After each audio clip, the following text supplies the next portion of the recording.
आप सभी को जय मसीह की। परमेश्वर के नाम से आपको आनंद और शांति मिले। हमारा जो यूट्यूब चैनल है वो मसीह भाई बहनों के लिए कि हमारा जीवन मसीह में कैसा होना चाहिए।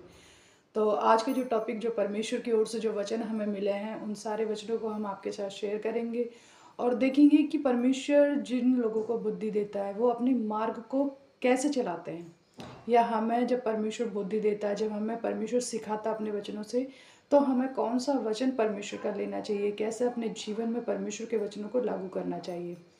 तो आज का जो वचन है वो नीति वचन है। परमेश्वर की ओर से जो वचन हमें मिले हैं, नीति का मतलब है जो परमेश्वर की नीतियाँ, यानी कि जो परमेश्वर का मार्ग है, हम उन पे परमेश्वर की नीतियों को कैसे पूरा कर सकते हैं।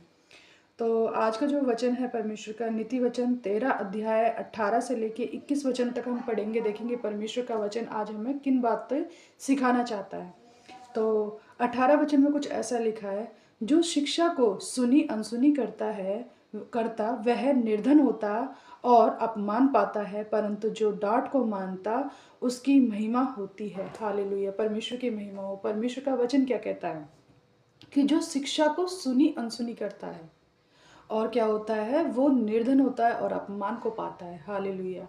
आज जब हो सकता है एक माँ अपने बच्चे को सिखा रही है, या एक पत्नी अपने पति को सिखा रही है, या हो सकता है कोई किसी को कुछ परमेश्वर के बारे में बता रहा है, जब लोग क्या करते हैं कि जब शिक्षा देते किसी को कि भाई ऐसे मार्ग को मत चलो, ऐसे काम मत करो, ये आपकी हानि के लिए है, आप अपने जीवन को ऐसे मत बिताओ, ऐसा करो। जब एक दूसरे को हम समझाते हैं, या हम अपने बच्चे को समझा रहे हैं कि बेटा ये काम मत कर, या पत्नी अपने पति से कह रही है कि ये काम मत करिए, आपको नुकसान होगा, लेकिन क्या होता है, जो बुद्धि को क्या करता है, जो शिक्षा को अनसुनी कर देता है, उन्हें हम समझाते हैं, समझाते जाते हैं कि ऐसा नहीं करो नहीं करो, बट वो वही काम करते हैं और बाद में क्या होता है कि वो निर्धन होता है और अपमान को पाता है। बाद में वही मनुष्य क्या कहता है कि हमारा काम नहीं चल रहा, हमारे ये हो रहा है, हमारे घर में दिक्कतें हो रही है, हमारे घर में परेशानी हो रही है। तो क्यों नहीं होगी? क्योंकि जिन बुद्धि को, जिन समझ की बातें सामने वाला व्यक्ति कर रहा है आपके लिए कि किस वजह से हमारी हानि हो रही है, बट तुम वो चीज़ें नहीं सुन रहे, उस वजह से क्या हो रहा है कि आप निर्धन होते जा रहे हो, आप अपमान का कारण बन रहे हो। तो साथ में क्या लिखा है, परंतु जो डांट को मानता है वह उसकी महिमा होती है। लेकिन अगर कोई आपको सिखा रहा है, हो सकता है आपको डांट भी रहा है, तो उसकी डांट को बुरा ना समझें, उससे आपकी ही महिमा होगी। क्योंकि अगर आप उसकी डांट को मान लेते हो, उसके बाद क्या होता है कि आप सही रास्ते पे चलते हो, तो आपकी महिमा होगी, यानी कि फिर आपकी प्रशंसा होगी कि देखा मैंने उनको समझाया, देखो मैंने अपने बच्चे को समझाया, उसके बाद मेरे बच्चे ने मेरी सुनी। देखिए इसी तरीके से 19 वचन में क्या लिखा है, लालसा का पूरा होना तो प्राण को मीठा लगता है, परंतु बुराई से हटना मूर्खों के प्राण को बुरा लगता है। हालेलुया, परमेश्वर के महिमा। परमेश्वर का वचन देखिए क्या कह रहा है, लालसा को पूरा होना प्राण को मीठा लगता है। आज अगर हमारी कोई इच्छा है जो पूरी हो जाए, और किसी तरीके से अगर कोई कहे भी कि नहीं ऐसा करने से आपके साथ अच्छा तो होगा, बट लेकिन ये परमेश्वर की ओर से नहीं है, लेकिन क्या हो गया, हमारा प्राण खुश हो गया उस चीज़ को पाके। अगर हमारी कोई लालसा है कि मुझे ये चीज़ मिल जाए और बट वो हमें मिल जाए, तो उसके बाद क्या होता है कि हमारे जो प्राण है उसको मीठा तो लगता है, हमें अच्छा लगता है, लेकिन परंतु क्या लिखा है कि परंतु बुराई से हटना मूर्खों के प्राण को बुरा लगता है। हालेलुया। आपकी लालसा पूरी हो जाए वो आपको अच्छा है, लेकिन अगर कोई आपको डांट रहा है, आपको सही रास्ते पर ले जा रहा है, आपको बुद्धि की बात कर रहा है, तो जो मूर्ख होता है उसको ये चीज़ें क्या लगती है, बुरी लगती है। जिस तरीके से आप किसी चीज़ को पाके आपको अच्छा लगता है, उसी तरीके से आप डांट को भी क्यों नहीं सुन के अपने जीवन को बदलते। जो बुरे लोग होते हैं, दुष्ट लोग होते हैं, उनको क्या होता है, बुद्धि की बातें उनको क्या होती है, बुरी मालूम होती है, उनको बुरा लगता है। अगर उनको अच्छी बातें सिखाई जाती है तो उनको बुरा लगता है कि हर वक्त देखो हमें प्रवचन देते जाते हैं, हर चीज़ में हमें बस डांटे ही जा रहे हैं। बट अगर सामने वाला व्यक्ति आपको क्यों डांट रहा है, क्यों कह रहा है, आप उन चीज़ों को क्यों अपने माइंड में नहीं लेके आते। तो इसी तरीके से देखिए 20 वचन में क्या लिखा है, बुद्धिमानों की संगति कर तब तो बुद्धिमान हो जाएगा, परंतु मूर्खों का साथी नष्ट हो जाएगा। हालेलुया, परमेश्वर के महिमा। परमेश्वर का क्या वचन है, बुद्धिमानों की संगति का। भाई और बहनों, आजकल लोग बाग उन लोगों के साथ रहना ज़्यादा पसंद करते हैं जहाँ बुराइयाँ होती हैं। उस बहन ने ऐसा किया, उसके घर में ऐसा हो रहा, आपको पता है उसके घर में ये हो रहा था, उसके घर में वो हो रहा था।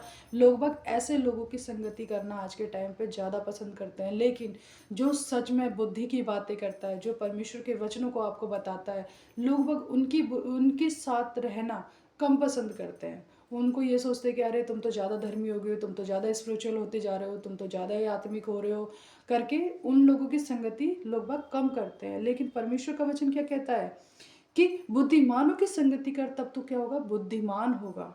भाइयों और बहनों, अपनी संगति को देखिए कि आप किसकी संगति कर रहे हो। अगर आप बुद्धिमान की कर रहे हो तो देखना आप अपने फ्यूचर में हर दिन आगे बढ़ोगे। कैसे? जब कोई आपको अच्छी चीज़ दिखाएगा तब आप सोचोगे कि कैसे मैं आगे बढ़ सकता हूँ, कैसे दिन रात मैं अपने जीवन को डेवलप कर सकता हूँ। तब क्या होगा कि तो बुद्धिमान होगा। लेकिन कब? जब आप बुद्धिमानों की संगति करोगे। लेकिन अगर आप बुरे लोगों की संगति करोगे, उन्हीं लोगों में बैठोगे, चार लोगों में जो यहाँ की और वहाँ की सारी बातें कर रहे हैं, तो आप सिर्फ यहीं के बन के रह जाओगे, यहाँ की और वहाँ की लगा के। लेकिन आप अपने जीवन में कभी कुछ नहीं बन सकते। इतना आप ध्यान रखिए अगर आपका जीवन ऐसा चल रहा है तो। परमेश्वर का देखिए वचन क्या कहता है कि मूर्खों का साथी रहेगा तो क्या होगा, नष्ट हो जाएगा। आज आपको बुरी चीज़ें अच्छी लग रही है, आज आप बुरी संगति में बैठे हो, आपको वो वाली बातें अच्छी लग रही है, लेकिन क्या होगा, आप नष्ट हो जाओगे उन्हीं बुरी चीज़ों में। बाद में जब आपका जीवन खत्म हो जाएगा, जब आप मर जाओगे, तो लोग बाग सिर्फ आपको अच्छी चीज़ें याद नहीं रखेंगे, बट ये चीज़ें याद रखेंगे, अच्छा है कि वो मर गया, अच्छा है वो मर गई, क्योंकि उसका काम ही यही था, यहाँ की बातें वहाँ करना, वहाँ की बातें यहाँ करना। आपको इसी चीज़ से ही पहचाना जाएगा। बट अगर आप बुद्धि की बातें करोगे, लोगों को माफ़ करोगे, लोगों को परमेश्वर का वचन सिखाओगे, तब आपको आपके मरने के बाद, आपके जीवन को ख़त्म होने के बाद लोग क्या कहेंगे, अरे यार वो लड़की अच्छी थी, वो भाई अच्छा था, परमेश्वर की बातें बताता, अच्छी बातें करता था। वो चीज़ होती है हमारे फल से पहचाना जाना हमें, हम किस संगति में आज चल रहे हैं। इसी तरीके से देखिए 21 वचन में क्या लिखा है, बुराई पापियों के पीछे पड़ती है परंतु धर्मियों का को अच्छा फल मिलता है। हालेलुया। क्या होता है, बुराई पापियों के पीछे पड़ती है। आप कैसे कह सकते हो? इससे पहले जो वचन था 20 वचन में क्या लिखा था कि जब हमारी संगति ऐसे लोगों के साथ होती है, जब हम खुद बुरे हैं, हमारा काम ही बुराई करने का, हर वक्त बुराई करने का अगर हमारा काम है, तो क्या होता है, बुराई हमारे पीछे ही पड़ेगी। क्यों? क्योंकि अगर हम बुरा कर रहे हैं तो जाहिर सी बात है पाप हमारे साथ ही रहना है। लोग वक्त सोचते हैं कि आज हमें कोई देख नहीं रहा, आज हम इसकी बुराई करेंगे, उसकी बुराई करेंगे, या आज हम किसी से बहुत ज़्यादा, किसी के साथ हम बुरा करते रहे, बहुत ज़्यादा बुरा करें, तो आपको क्या लग रहा है कि आपके साथ भला होगा? नहीं, बल्कि बुराई और पाप आपका पीछा करेगी। हो सकता है आप किसी के साथ पाप कर रहे हो, किसी को बुरा बोल रहे हो, कोई बात नहीं, उससे सामने वाले व्यक्ति को क्या होगा, परमेश्वर आशीष देगा। बट लेकिन आप अगर वो काम कर रहे हो तो आज क्या होगा आपके साथ, आपके साथ वही बुराई, वही पाप आपका पीछा करेगी।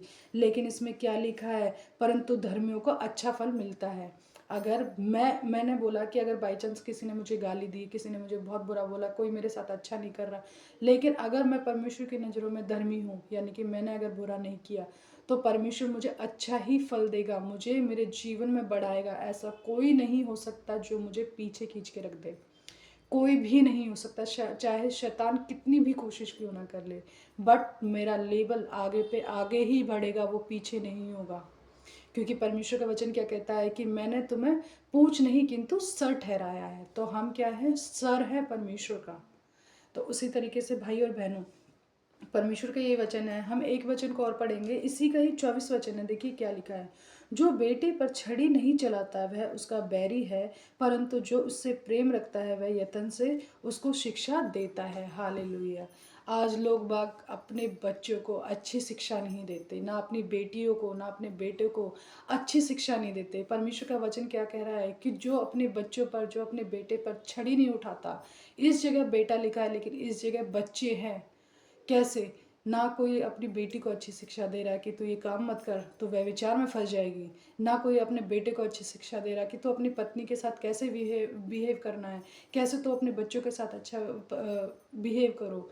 कोई किसी को नहीं सिखा रहा, ना कोई अच्छी बातें बता रहा है, ना कोई अपने बच्चों पर छड़ी उठा रहा है। ऐसा नहीं है कि छड़ी उठाना यानी कि मारना ही है, नहीं, अच्छी शिक्षा देना है।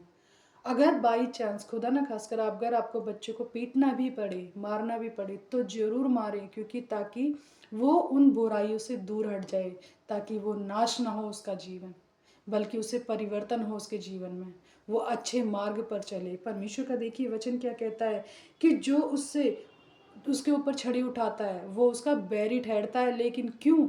जब आप डांटोगे नहीं, आपको लग रहा है कि मैं अपने बच्चे से बहुत प्यार कर रहा हूँ, मैं अपने बच्चे को हाथ नहीं उठा सकता, मैं अपने बच्चे को बहुत प्यार, नहीं, आप उसके बैरी ठहर रहे हो।